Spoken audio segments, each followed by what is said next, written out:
Assalamualaikum, welcome back to True Talk, channel Terusur Unggul Teknusa. Kali ini kembali di kanal Emissions Corner.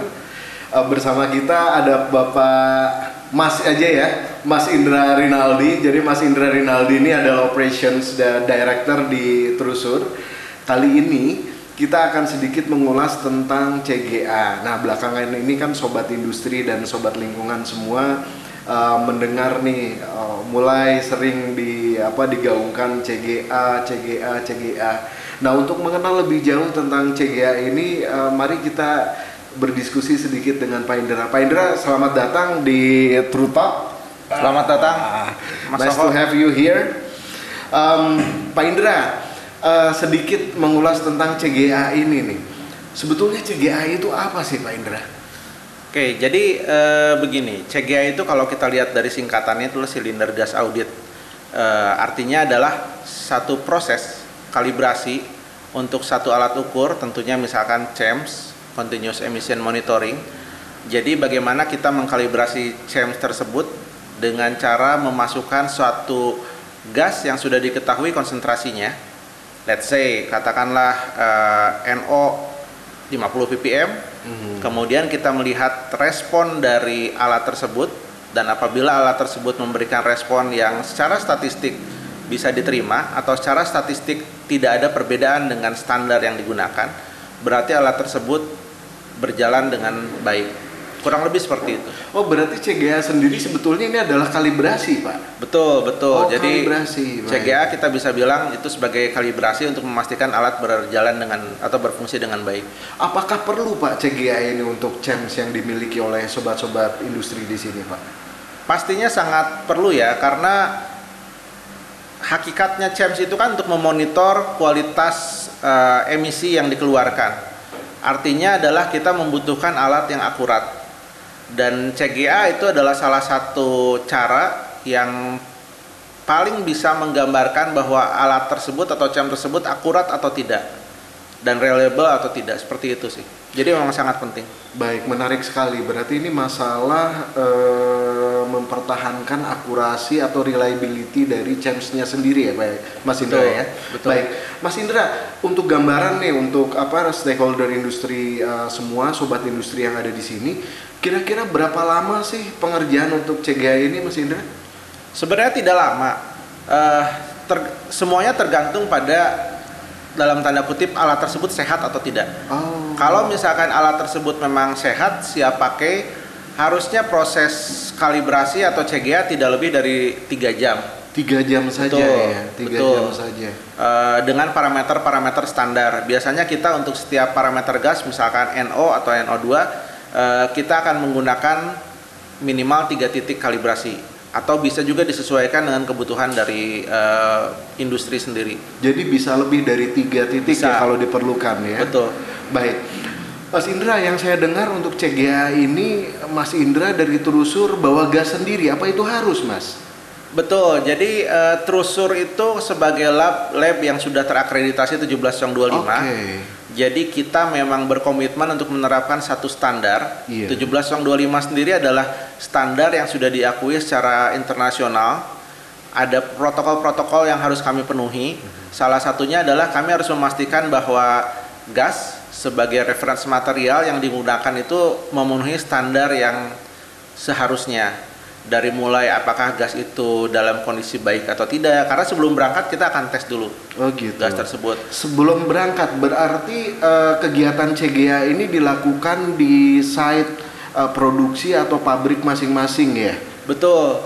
Harus dilakukan di site produksi dalam kondisi ya operating normal. Normal operating. Jadi ya kita datang, mungkin kita setelah sedikit, setiap alat biasanya sudah punya sampling point, harusnya tidak mengganggu produksi. Jadi ya kita lakukan on-site sesuai dengan kondisi sehari-hari seperti biasa. Oh gitu. Mas Indra, ini banyak pertanyaan dari sobat industri. CGA ini sama atau enggak sih dengan rata tes? Nah, sebenarnya berbeda. Kalau disingkatan rata relatif akurasi tes audit. Artinya adalah relatif audit. Jadi kalau rata itu atau CGA. CGA itu lebih ke akurasi. Akurasi, one shot, one point. Tetapi ketika kita ngomongin rata, itu merupakan audit yang mencakup dari akurasinya, reliability-nya, presisinya, dan lain-lain. Makanya kalau dalam proses rata, itu pengukuran akan secara kontinus dilakukan sampai 7 hari, bisa sampai 7 hari. Bisa sampai 7 hari. Oh, berarti perbedaannya mungkin gini salah satunya Sobat Industri.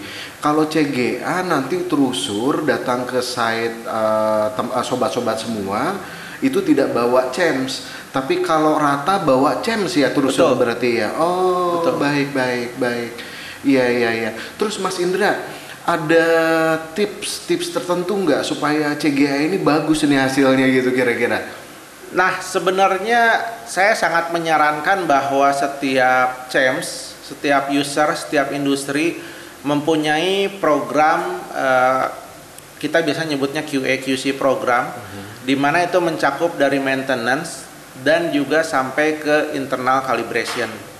Jadi memang harusnya setiap minggu, setiap bulan itu ada checklist yang harus dipenuhi supaya alat dipastikan dalam kondisi baik. Contohnya seperti mobil lah. Mobil kita juga kalau ke bengkel kan paling setiap 6 bulan sekali. Tapi ada beberapa yang harus kita lakukan setiap hari. Ketika setiap hari apa yang harus kita cek, setiap minggu apa yang harus kita cek, seperti itu. Mas Indra, menurut pengalaman Mas Indra nih setelah CGA gitu, apakah ibaratnya nih kalau saya bayangkan nih mobil, mohon maaf kalau saya salah analoginya, kalau mobil nih ketika sudah diservis gitu ya, mungkin di CGA gitu, lalu di tune up gitu Mas. Nah, kalau dari sisi CEMS sendiri gimana Mas analoginya? Betul. Jadi kami dari Trusur, dari lab Trusur, selain punya personel yang kompeten di dalam pengujian atau kalibrasi, kita juga punya tim maintenance yang saya bisa bilang solid secara knowledge. Jadi kita bisa bantu untuk kalau dalam CEMS itu biasanya apakah ada yang bilang itu internal adjustment atau ada yang bilang internal calibration.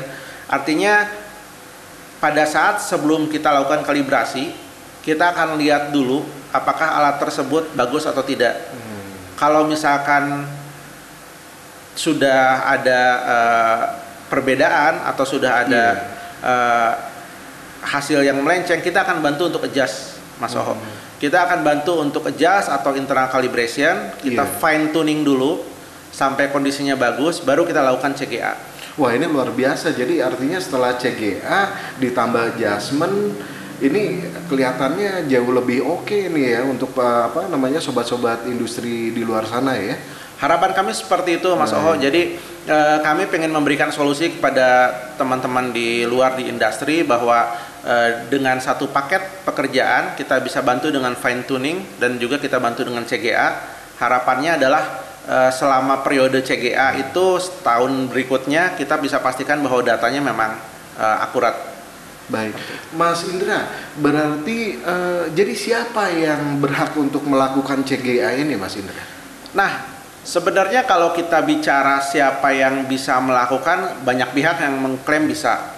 Tetapi ketika kita berbicara dikaitkan dengan regulasi, biasanya regulasi di beberapa negara termasuk di Indonesia itu harus dilakukan oleh laboratorium yang sudah terakreditasi 17025. 17025. Betul. Ya. Kenapa seperti itu? Karena pada dasarnya ketika satu lab sudah terakreditasi 17025, berarti lab tersebut sudah diaudit oleh pihak ketiga yang lain dengan standar yang sama di seluruh dunia dan memastikan bahwa lab tersebut bisa beroperasi sesuai standar, menghasilkan data yang akurat.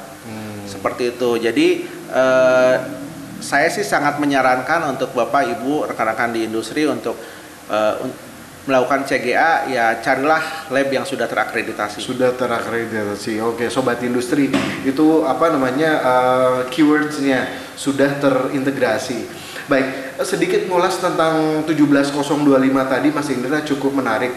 Sepengetahuan saya, sependek pengetahuan saya adalah 17025 ini kan punya banyak ruang lingkup ya.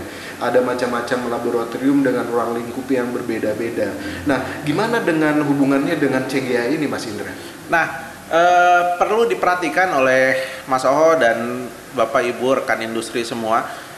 Ketika kita bicara mengenai akreditasi 17025 itu sangat spesifik untuk satu titik gas tertentu, konsentrasi tertentu, dan metode tertentu. Jadi kalau misalkan dilihat dari ruang lingkup akreditasi Trusur, kita ada 6 kategori dari mulai gas detektor, gas analyzer, ambient analyzer sampai ke CHEMS. Sampai CHEMS. Ya? Nah, kemudian kalau kita lihat lagi di CHEMS nih, kita sudah declare juga bahwa kita bisa untuk gas-gas O2, CO2, NO, SO2 dan H2S misalkan. Kalau kita ngomong lagi SO2, kita juga sudah punya titik-titik tertentu 10, 50, 100 ppm misalkan. Jadi memang contohnya gini lah, kalau misalkan Bapak Ibu perlu kalibrasi untuk SO2 di 100 ppm, ya itu harus dicek ke ruang lingkup akreditasinya, apakah lab tersebut terakreditasi nggak untuk titik tersebut. Ada nggak titik itu gitu ya Pak ya, Mas Indra ya? Betul. Baik. Jadi memang ternyata tentang reliability dari hasil pengukuran ini sangat tergantung kepada ruang lingkup kan tadi ya Mas Indra ya? Betul. Iya Mas Indra. Terus kembali lagi ke masalah CGA Mas Indra. CGA ini tadi dikatakan 3 jam ya Mas Indra ya, mungkin ya bisa jadi 3 jam dengan asumsi instrumen yang dimiliki oleh sobat industri itu sehat gitu Mas Indra ya. Nah, kriteria sehat itu gimana Mas Indra? Nah, kriteria sehatnya itu biasanya kalau misalkan dalam manajemen atau QA/QC yang baik dari sebuah CHEMS, itu ada checklist yang tadi saya sampaikan setiap minggu, setiap bulan. Nah, kita bisa lihat tren dalam sebulan terakhir, ada nggak sesuatu parameter checklist yang kelihatan bermasalah? Apakah ada penyimpangan deviasi data yang tiba-tiba misalkan? Apakah ada deviasi data yang mencurigakan, misalkan lurus terus angkanya sama terus dan lain sebagainya. Selain itu juga sebelum melakukan CGA, Mas Oho, biasanya kita memang semacam kita injek lah satu gas tertentu, kita lihat responnya. Kalau responnya ternyata bagus sesuai dengan standar gas tersebut, berarti kita bisa asumsikan gas tersebut, CHEMS tersebut dalam kondisi sehat dan siap pakai. Oh, oke. Saya baru tahu kalau CGA ini ternyata tidak sesederhana yang dipikirkan mungkin oleh sebagian besar sobat industri di luar sana. Jadi kesimpulannya Mas Indra, Trusur itu bisa mendiagnosa dulu gitu ya Mas Indra sebelum melakukan CGA? Betul. Kita bisa bantu untuk diagnosis, itu salah satu servis kami, dan memang tidak ada gunanya melakukan CGA pada alat yang rusak Mas Oho. Yang sakit ya? Ya betul. Kalaupun dipaksakan hasilnya akan jelek. Hasilnya akan jelek, koreksinya akan tinggi, ya itu akan malah mengundang banyak pertanyaan dan hal-hal lain lah. Baik. Jadi memang harus dalam kondisi baik, berfungsi dengan baik, sehat, baru kita bisa lakukan CGA. Oh, jadi mungkin kalau kondisinya tidak prima, katakanlah sensornya sudah lemah, waktu pakainya sudah lama gitu segala macam, itu juga bisa mempengaruhi ya. Betul. Mas Indra ya. Sensor salah satu faktor yang paling sering kami temukan ketika sensornya sudah lemah, responnya menjadi tidak baik, yaitu harus diganti dulu sensornya baru kita bisa lakukan CGA. Setelah pengerjaan CGA ini sendiri, apakah ada semacam sertifikat atau surat-surat tertentu Mas Indra? Tentunya kita akan keluarkan sertifikat Mas Oho, sertifikat yang karena kita lab sudah terakreditasi, maka kita akan cantumkan logo akreditasi, ada logo kan di sana. Sertifikat yang menyatakan bahwa sudah dilakukan CGA pada gas apa dan titik berapa. Kemudian akan juga dilihat koreksi dan uncertainty-nya berapa, seperti itu. Saya percaya sebagian besar dari sobat industri ini kan tujuannya untuk compliance terhadap peraturan yang dikeluarkan oleh Kementerian Lingkungan Hidup dan Kehutanan. Apakah sertifikat ini diakui Mas Indra oleh Kementerian? Yes, pasti karena memang salah satu di banyak peraturan sebenarnya, tidak hanya di KLHK, ketika melibatkan laboratorium itu pasti salah satunya adalah persyaratannya akreditasi. Jadi dan kami juga sudah melakukan CGA ke beberapa klien so far sampai sekarang kita tidak mendapatkan keluhan apapun, artinya ya report kita memang diterima oleh KLHK. Diterima dengan baik ya. Betul. Mas Indra, last question dari saya. Apakah ini artinya hanya laboratorium bersertifikat saja yang boleh untuk CGA ini? Ataukah bisa semua orang, semua laboratorium bisa melakukan CGA ini untuk pemilik CHAMS, Mas Indra? Nah, sebenarnya kalau kita ngomongin bisa saja. Tapi kembali lagi nanti ketika sertifikatnya dipakai untuk apa? Misalkan hanya untuk misalkan Bapak Ibu ngerasa bahwa oh ini CHAMS-nya ada masalah nih, pakailah, tolong dong dicek sama vendor. Hanya untuk internal boleh, itu siapapun pasti nggak ada masalah. Tapi ketika nanti sertifikatnya akan dipakai untuk integrasi Sispek misalnya, atau untuk audit apa seperti itu, pasti akan ditanyakan siapa yang melakukan CGA tersebut, apakah labnya terkalibrasi, terakreditasi atau tidak, seperti itu sih. Baik Sobat Industri, rupanya inilah letak urgensi dari teman-teman atau sobat-sobat industri untuk memperhatikan sebelum pelaksanaan CGA ini, apakah lembaga atau laboratorium yang akan melakukan CGA ini sudah terakreditasi atau belum.